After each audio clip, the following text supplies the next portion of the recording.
तो भगवान का संकल्प हुआ, देवता आए। देवताओं ने कहा जब आप यहाँ से जाएं तो कम से कम एक बार हमारे लोक में जरूर आएं और हम सबन को दर्शन दें। भगवान ने कहा ठीक। उनके बाद भगवान के संकल्प से समस्त ऋषि मुनियों का द्वारका में आगमन हुआ। एक बगीचे के नीचे सबरे ऋषि मुनि ने आसन लगाए और भगवान के जो कुछ पुत्र पौत्र आदि हैं वो थोड़ा उच्छृंखल हो गए, उनमें भी अभिमान आ गया। तो वो सब एक बार समस्त संतों से उनकी परीक्षा लेने के लिए गए। और जो सांब है वो भगवान कृष्ण का पुत्र, जाम्बवती का पुत्र है, उनको इस प्रकार से बना दिया कि ऐसा लगा जैसे वो जो है कोई गर्भवती महिला हो। और उनको ले जाकर सब लोग ऋषि मुनियों से पूछते हैं कि बताइए, हम लोग पुत्र की इच्छा करते हैं तो इस बार पुत्र होगा या पुत्री होगा? सभी लोग ध्यान लगाने लगे, कोई नाक पकड़े, कोई कान पकड़े, कोई ध्यान लगा के भगवान के धाम में जाए। सबने कोशिश किया पर कोई बता नहीं पाए कि वास्तव में क्या होगा। दुर्वासा मुनि वहीं पे थे, उसने कहा तुम सबरे इधर आ जाओ। सबन को बुलाए, कहा इनसे जो है ना, नहीं तो बेटा होगा नहीं तो बेटी होगा, इनसे एक ऐसा मूसल प्रकट होगा जो तुम समस्त यदुवंशियों के विनाश का कारण बन जाएगा।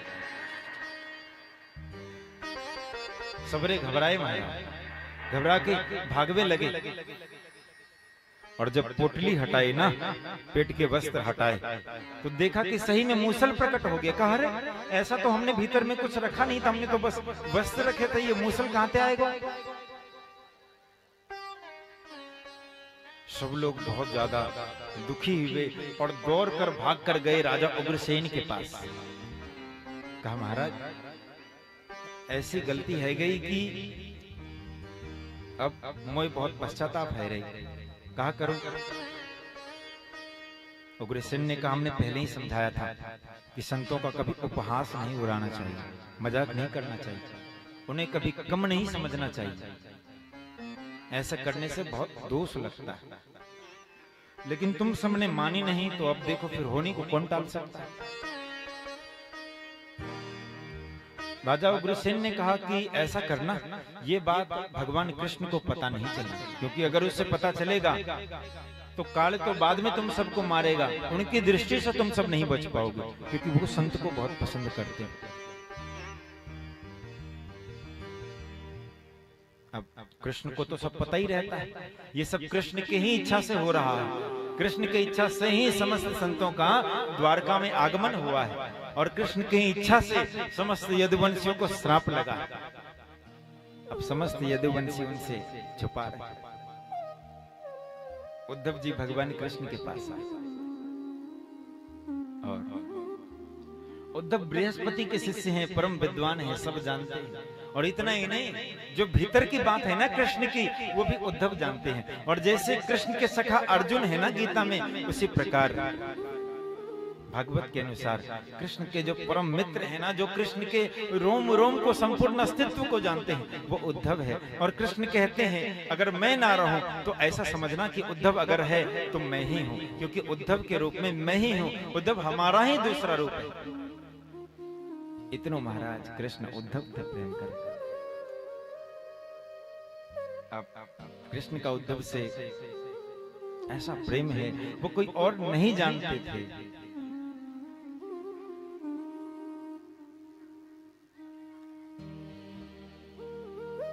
भगवान ने समस्त यदुवंशियों को कहा कि ऐसा है।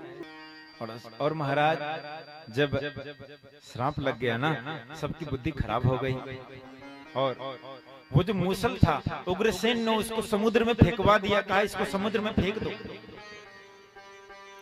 तो समुद्र में जब फेंका तो समुद्र के किनारे एरका नाम की घास हो गई,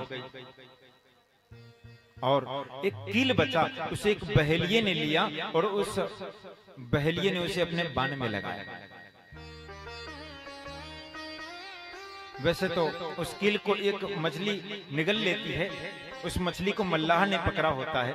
उस मल्लाह ने फिर उस मछली को बहेलिया को दे दिया और उस बहेलिया ने उस कील को मछली से निकाल के अपने बाण में लगा लिया।